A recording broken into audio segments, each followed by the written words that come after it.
This is Rabbi Rona Matlow coming to you from Las Vegas, Nevada. It is Monday, July 24th, and it's about 8 p.m. in the evening here. Of course, the world is reeling right now in hearing the news that Knesset in Israel passed Netanyahu's judicial reforms, as he calls them, which greatly reduce the power of the Supreme Court and give Netanyahu and his right-wing parliament almost unlimited powers. It's extremely ironic that this happened this week, as we are 2 short days away from Tisha B'Av, or the 9th of Av, where we commemorate the destruction of the temples in Jerusalem and many other terrible tragedies that befell the Israelites and the Jewish people throughout our long history. And to me, this feels like the third destruction in Israel. When we read the Megillat Eicha, we read Eini Yordamayim. My eyes are pouring forth water. I'm crying so bitterly. Al Ela Ani Bochia, I cry over these things. It really feels like Israel is lost.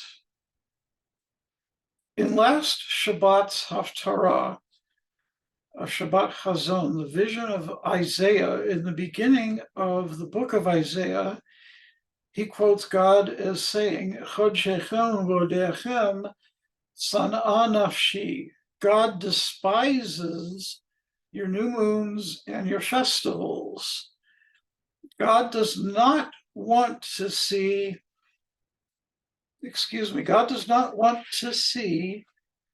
strict religious observance when people are forgetting about ethical values, when people are forsaking the widow, the orphan, and the stranger, and not taking care of workers and foreigners in your land, and so forth. On Mincha of Tisha B'Av, as well as on all other public fast days, we read the Haftarah that comes from Isaiah chapters 55 and 56, and in it we see that God says, for the eunuchs who keep my Shabbat and do what I have chosen, that God gives them a name and a monument. And we wonder, what does Shabbat have to do with this? Because Shabbat is so contrary to the message of Isaiah that I've just read.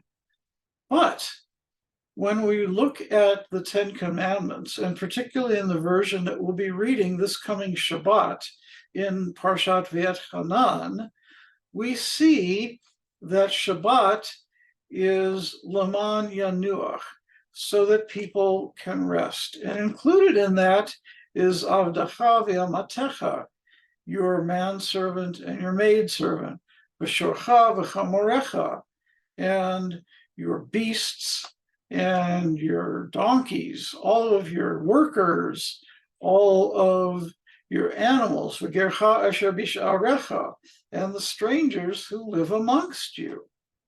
The Shabbat is not just about ritual, which is how it's interpreted. The Shabbat is, in fact, about following the ethical mitzvot. It's about workers' rights. It's about immigrant justice. It's about animal rights. It's about all of these things that we talk about in the progressive community, and all of these things that get forgotten about in the United States and in Israel, with the far right wing and religious orthodoxy having so much power. And friends, today, Netanyahu and the orthodoxy just took absolute control of the government.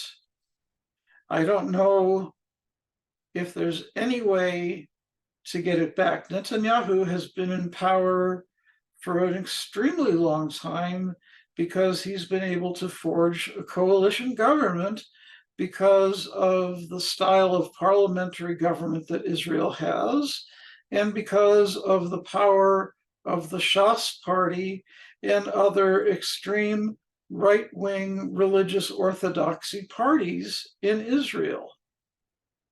And I'm terribly afraid that, as I said, this is destruction number 3, that this is ringing the death knell for the land of Israel as we know it.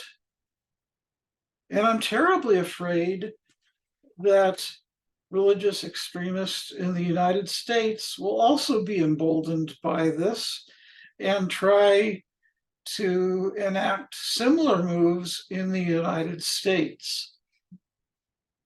And you know that I'm a disabled transgender woman and an elder, and I am in many ways very marginalized. I'm fortunate that I'm white passing. I'm fortunate that I have money, but that's not enough anymore. And I'm very afraid that our government is going to be turned on these corruptions of religious values as well. We must remember that Tisha B'Av occurred because of the destruction of the temple, and the destruction of the temple was caused by sinat chinam, by senseless hatred. And that's exactly what these religious extremists, this religious orthodoxy is bringing, is sinat chinam. If you don't live your life exactly the way that they say you must, and make no mistake about it, friends, they are corrupting Torah, and they are corrupting the Christian Bible when they make these provocations and when they make these proclamations, because Torah doesn't say what they are demanding. When they allow in Israel their agents to tear down olive trees in the West Bank, that's prohibited in Torah. When Rubashkin's meat factory was abusing workers, and their excuse was that everybody did it and ICE just picked on them because they were Jewish, that's a violation of Torah, because the Torah tells us that we must treat our employees fairly. And instead of admitting that they had violated labor law and that they were going to do better, they made lame excuses about the government picking on them because of anti-Semitism. And these are just 2 examples, and they're old examples, and I know that, but that's fine. We can still learn from them, and we must learn from them, and we must keep pushing on, and we must do better. We must bring smart, progressive leadership to the United States.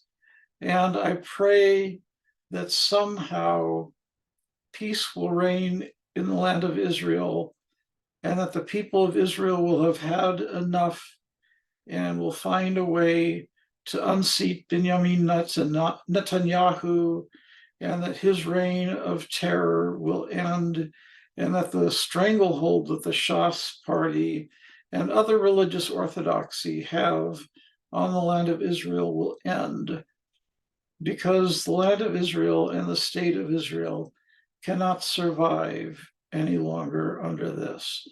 And we really do not want to see Israel self-implode. I wish everybody who is able to fast this year a very meaningful fast. And I think this Tisha B'Av, more than any other in modern times, is going to be extremely painful for everybody in the Jewish community.